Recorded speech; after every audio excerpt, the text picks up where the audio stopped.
Hello, welcome to Initial Solution. I'm going to show you how to summarize PDF into ChatGPT. Let's start.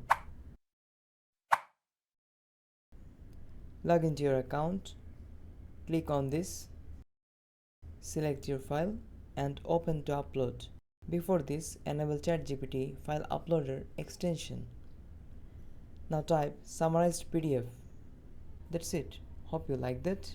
Thanks for watching. Don't forget to subscribe. This video is sponsored by Zerosoft. Zerosoft offers graphics design, UI UX design, digital marketing, and web development. Elevate your brand with Zerosoft today. For more details, check the description box.